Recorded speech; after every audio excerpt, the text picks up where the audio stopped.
تشریف لائے اور حج پہ آپ عرفات کے میدان میں بیٹھے ہیں اور دعا کر رہے ہیں کہ یا اللہ اب میں بوڑھا ہو گیا، اب میں نظام خلافت نہیں سنبھال سکتا، اللہم ارزقنی موت الشہادت فی سبیلک،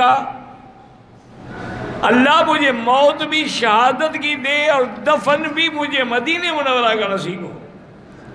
یہ دعائیں کرتے رہے سارے راستے میں۔ بہرحال آپ مدینے میں حج کے بعد تشریف لے آئے۔ ایک دن صبح کی نماز میں آپ نماز پڑھانے کے لیے حرم میں مسجد میں آئے۔ آپ نماز میں صفیں ٹھیک کر رہے ہیں کہ ایک دشمن ایرانی النسل تھا، ابو لؤلؤ فیروز المجوسی۔ ابو لؤلؤ اس کی کنیت تھی، فیروز اس کا نام تھا، وہ مجوسی تھا اور ایرانی النسل تھا۔ اس نے زہر میں بجھایا ہوا خنجر چھپایا ہوا تھا۔ اس نے حضرت عمر رضی اللہ تعالیٰ عنہ پہ جب آپ محراب میں تھے حملہ کیا اور پورا ایک طرف سے دوسری طرف تک کاٹ دیا اور آپ کی آنتیں مبارک باہر آ گئی۔ اور اسی اثنا میں پہلی صف کے لوگوں نے اس کو پکڑنے کی کوشش کی، لیکن اس میں 13 آدمی زخمی ہوئے، جن میں 9 جو تھے وہ شہید ہو گئے۔ اس عالم میں بھی حضرت عمر کو نماز کا خیال تھا، اپنے بیٹے کو حکم دیا کہ آگے بڑھو اور نماز پڑھاؤ۔ تو ان کے بیٹے نے جب نماز پڑھائی اور صحابہ کو آواز سمجھ نہ آئی کہ یہ عمر کی آواز تو نہیں ہے، لیکن ان کو پتہ نہیں تھا، جو پیچھے والے صفوں والے تھے ان کو تو پتہ ہی نہیں لگا کہ کیا ہو چکا ہے۔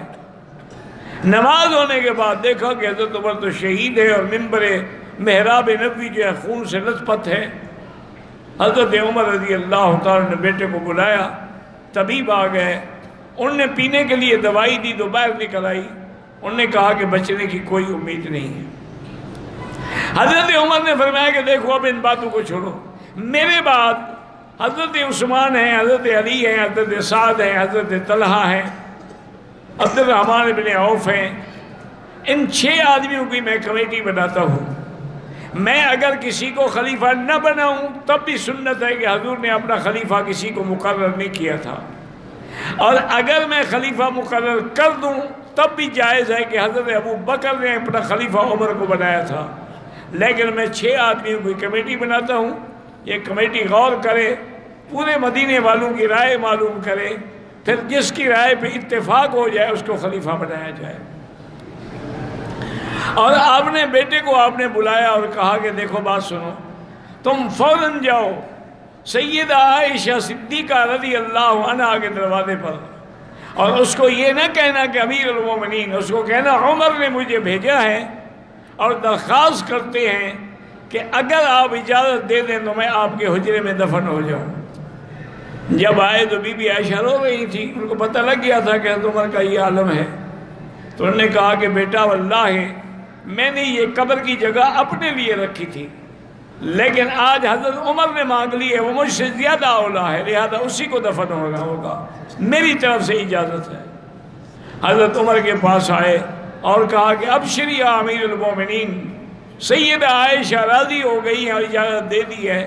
فرمایا اس طرح نہیں، مجھے جب میں فوت ہو جاؤں، مجھے تجہیز و تکفین ہو جائے تو میری میت لے کے عائشہ کے دروازے پہ رکھنا، ہو سکتا ہے مجھے امیر المومنین سمجھ کے اجازت دے دی ہو، اگر اجازت دیں پھر مجھے روضہ رسول میں دفن کیا جائے، ورنہ جنت البقیع کے قبرستان میں دفن کیا جائے۔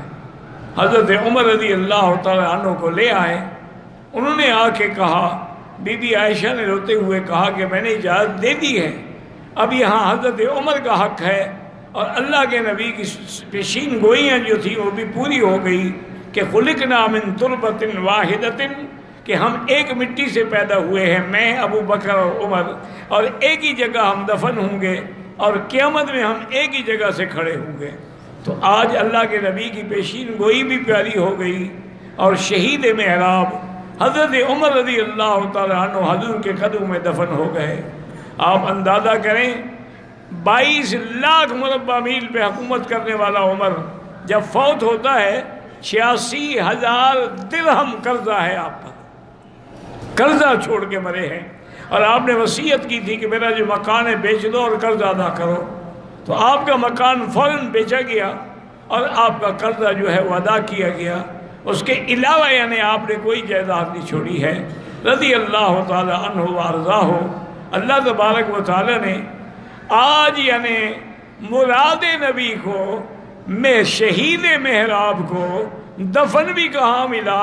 روضہ محمد مصطفیٰ میں، جو جنت کا ٹکڑا ہے۔